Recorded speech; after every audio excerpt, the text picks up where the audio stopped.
Bonjour, Thierry Criffaut, pour ceux qui ne me connaissent pas.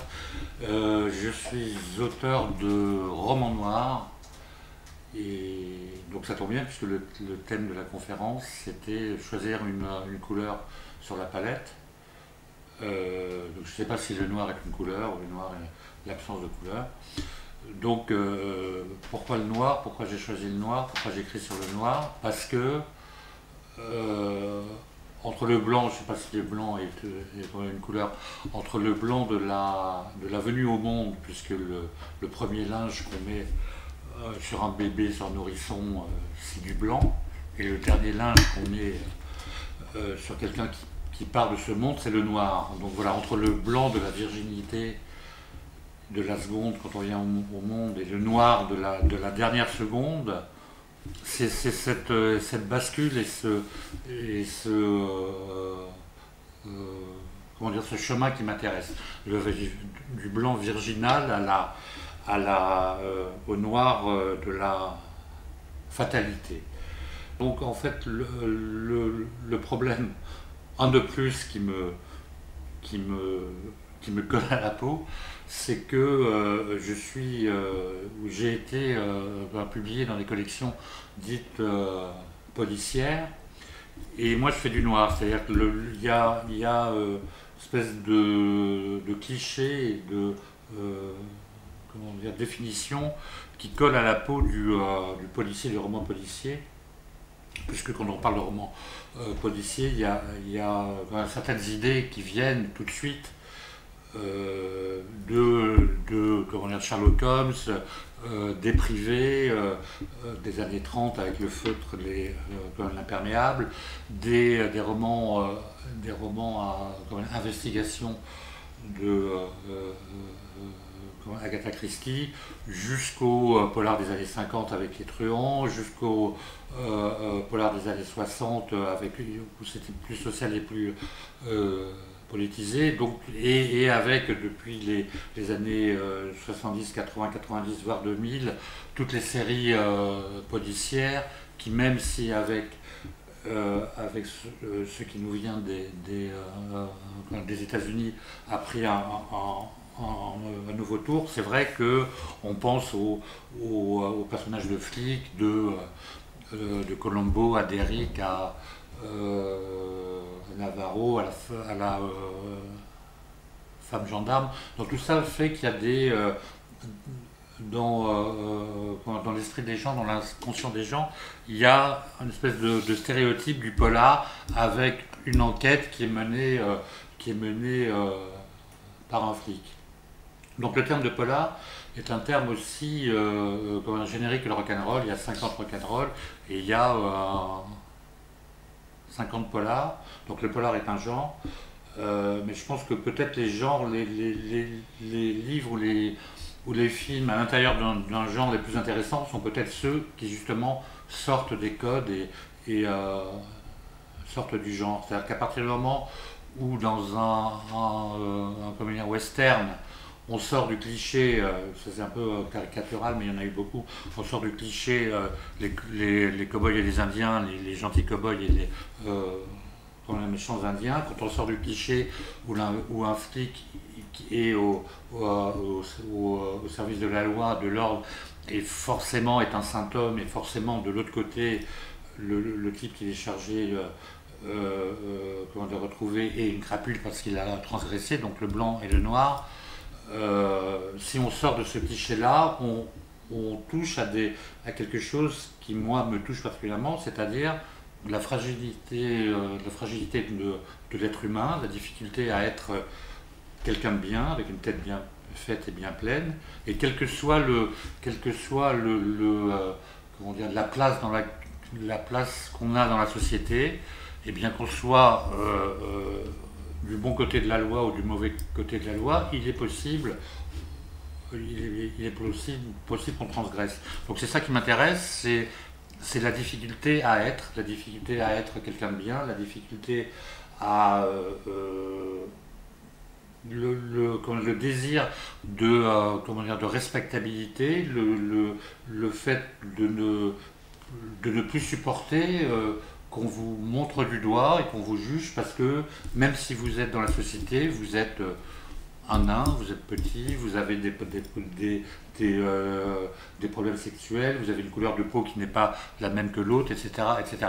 Donc le noir, pour moi, le noir, c'est la possibilité de mettre en scène des gens qui justement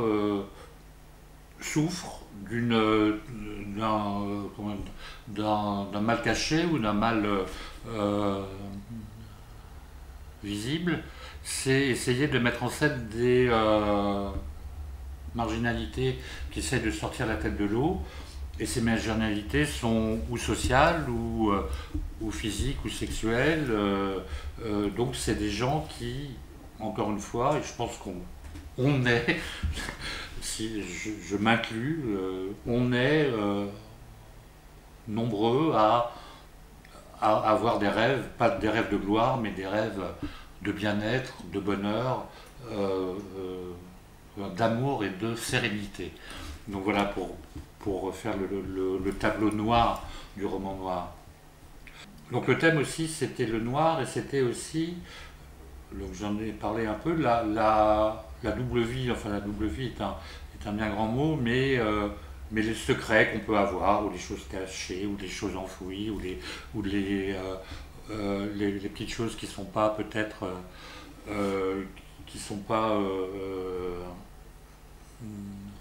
positives, nos petits travers, etc., avec lesquels on joue, avec lesquels on jongle, il y a des choses pas très graves, etc. On se dit oui, j'ai fait ça, mais j'aurais pas dû, mais c'est pas très grave. Mais sauf que dans certains cas, il y a des personnages qui vont jusqu'à l'extrême et qui sont passés, j'allais dire, de l'autre côté des gens bien et de l'autre côté du miroir. Donc, donc là, j'avais choisi un livre qui s'appelle Paternel à mort. Alors je suis très sur les jeux de mots et très sur les jeux sur les sons. Alors quand je dis paternel à mort phonétiquement, est-ce que c'est à mort français en deux mots avec un accent grave et mort, ou c'est à mort comme la chanson de Sheila, adieu à mort, je m'en vais ce soir, etc. Donc voilà, je voulais jouer sur les deux mots, et c'est effectivement à mort, donc la peine de mort, et il va vers sa peine de mort, et à mort comme amour. Donc paternel à mort, c'est l'histoire d'un type qui a tout pour être un type bien, c'est-à-dire qui est un cadre sup, qui a une quarantaine, un peu plus de la quarantaine, qui a une femme qui est prof de fac, qui a une belle maison près du bois de Vincennes, qui a deux filles, donc tout roule, enfin tout apparemment roule, mais il faut se méfier des apparences. Donc il a deux filles, il a une fille de 12-13 ans qui fait du sport et qui lui pose pas de problème, et qui lui pose tellement pas de problème qu'il s'en occupe pas trop. Elle est comment dire, androgyne, et ça c'est très important par rapport à l'autre. Et donc voilà, il est je veux dire, correct et poli, mais sans plus avec elle, on va comprendre pourquoi, mais elle ne lui pose pas de problème, et c'est bien pour lui, quoi, parce qu'il a suffisamment de problèmes avec l'autre. Mais il se crée des problèmes avec sa première fille qui a 22-23 ans, qui est en fac, qui est une jeune femme très comment dire, brillante, très moderne. Et donc sur le papier, comme ça, il n'y aurait absolument aucun problème. Elle a aucun problème vis-à-vis de lui. Mais le problème justement, c'est qu'il ne supporte pas que sa fille de 22-23 ans soit toute évidence devenue une femme, avec tout ce que ça comporte de changements physiologiques et physiques depuis qu'elle a 13-14 ans, et découlant de ça, le changement de vie, puisque c'est plus sa petite fille, c'est une femme, donc forcément, il y a comme les hommes ou comme un homme, et c'est la marche comment dire, normal du passage de l'enfance à, comment dire, l'âge adulte. Sauf que lui, son problème et sa tumeur, si j'ose dire, c'est que comment dire, n'accepte pas ça. Il n'accepte absolument pas que sa princesse, sa petite fille, soit devenue une femme. Et donc il va jusqu'au bout, c'est-à-dire il passe pas à l'acte du tout. C'est pas un livre sur l'inceste, mais il supporte pas qu'on la désire. Alors est-ce que là il y a un problème, enfin, pour le faire comme un objet d'un débat pendant des heures et des heures, est-ce que le fait de ne pas supporter que les autres la désirent signifie qu'il la désirerait lui, j'allais dire sous le manteau et en sous-main, si je veux dire. Aussi, je pense pas, c'est pas un livre sur l'inceste, c'est un livre sur la possession, l'obsession et sur le temps qui passe, puisque devenue femme, elle donne aux autres ce qu'elle lui donne pas, mais je pense qu'il cherche pas ça, mais c'est voilà, c'est plus c'est plus comment dire, sa princesse et il y a quelque chose finalement il y a quelque chose qui est mort en lui et il est complètement comment dire, obsédé par ça à tel point que eh ben, encore une fois sans passer à l'acte, il voit comment dire, des images, il voit des photos, il voit des séductions, des positions, il va même jusqu'à essayer de visualiser du point de vue sensoriel, comment dire, des odeurs, il voit des changements de corps, etc. Et il est complètement comme omnubilé par ça, par cette sa fille qui devient une femme et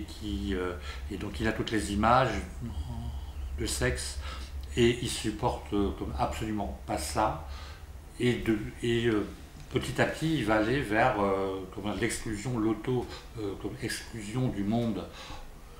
du monde des vivants jusqu'à jusqu'à commettre l'irréparable.